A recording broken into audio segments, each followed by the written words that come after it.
momento nos vamos a enlazar con el doctor Raúl Izaguirre Ávila.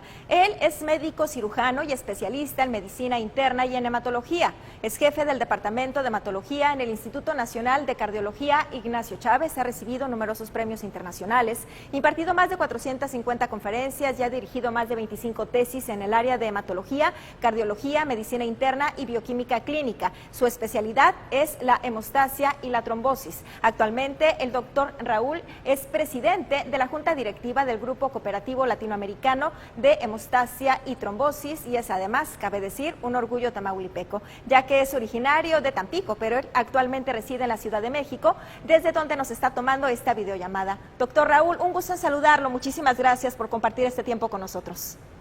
Gracias a ustedes, Emma. Muchas gracias.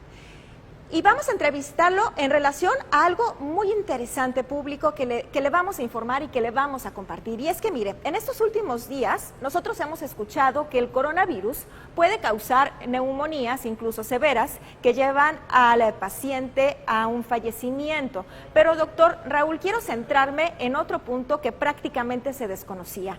Y es que el coronavirus puede causar problemas en la coagulación. ¿Podría explicarnos este importante descubrimiento?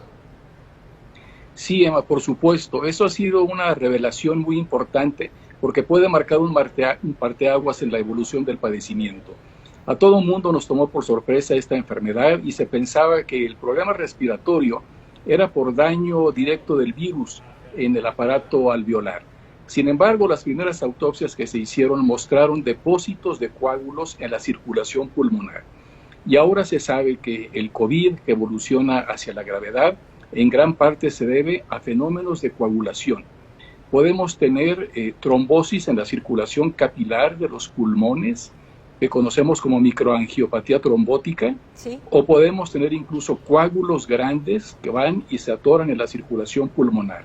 Eso es muy grave, se llama tromboembolia pulmonar.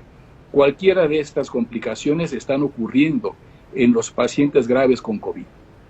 Doctor Raúl, usted nos hace referencias hacia la trombosis. Sabemos por datos estadísticos que 1 de cada 4 personas adultas muere por trombosis. ¿Podría explicar a todo el auditorio para que entendamos qué es la trombosis?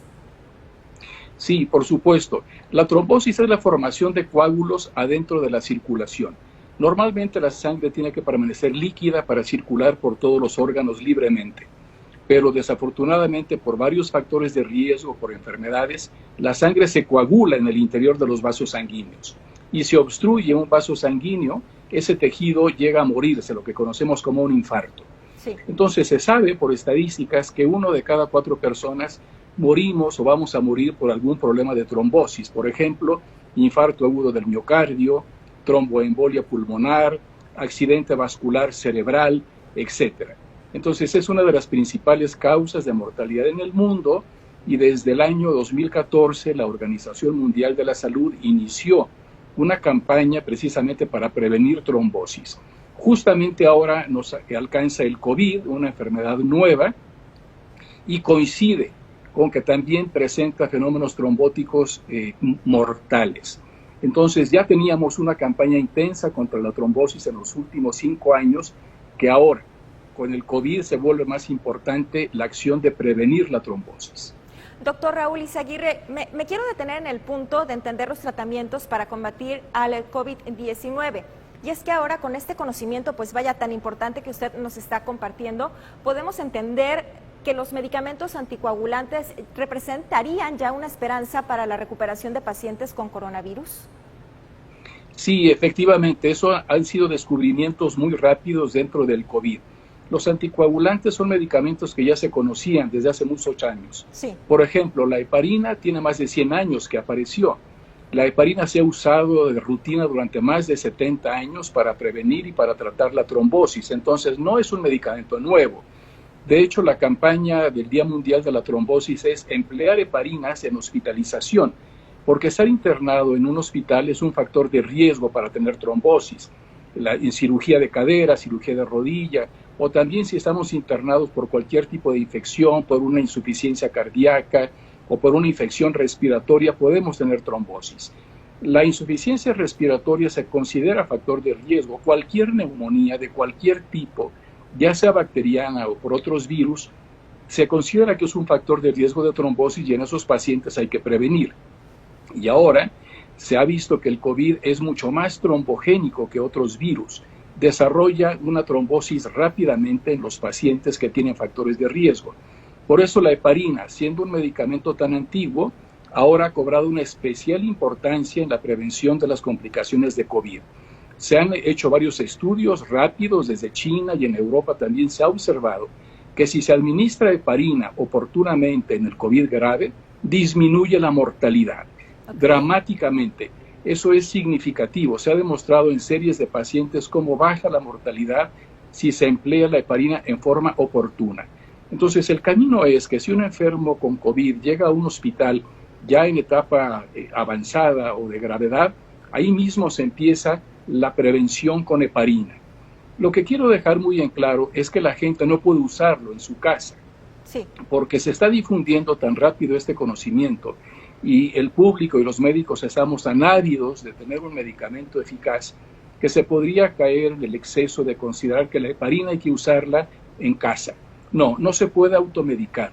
Sí. La heparina tiene que ser prescrita por un médico y dentro del hospital inicialmente.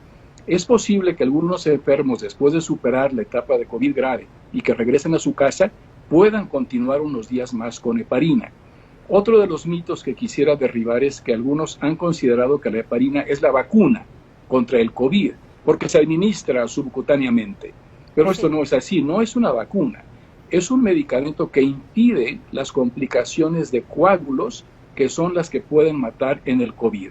Entonces, efectivamente, la heparina es de gran ayuda, pero junto con los otros medicamentos, porque hay que administrar medicamentos antivirales, hay que administrar medicamentos antiinflamatorios, si hay problemas de la respiración hay que dar un soporte mecánico, pero lo más importante es evitar que se acumulen coágulos en la circulación pulmonar, ya sea en los capilares o en los grandes vasos como tromboembolia pulmonar.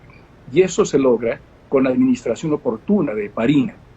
Creo que está siendo de gran ayuda y esto tiene que ser conocido por los médicos, sobre todo los que están recibiendo a esos pacientes en los servicios de urgencias, en los servicios de terapia intensiva, identificar oportunamente los factores de riesgo y hacer pruebas de coagulación. Hay una prueba que se llama dímeros D que habría que hacerla inmediatamente, porque si esta prueba es positiva y está muy elevada, es seña de que hay que empezar inmediatamente un tratamiento agresivo con anticoagulantes o simplemente con la evaluación de los factores de riesgo. Si el enfermo es obeso, si tiene diabetes, si tiene antecedente de trombosis, si es una mujer que está tomando hormonales, todos esos son factores que favorecen la trombosis y el COVID la va a desencadenar. Entonces hacemos una evaluación clínica y de laboratorio para empezar lo antes posible la prevención con heparina. Doctor Raúl Izaguirre, me está quedando en claro que este conocimiento, digamos, que puede marcar un mejor pronóstico de la enfermedad aquí en México. ¿Podríamos nosotros tener esperanza de este mejor pronóstico que lo que sucedió en países como China? Porque este conocimiento, cuando empezaba la enfermedad en China, no se tenía todavía. Sí, por supuesto.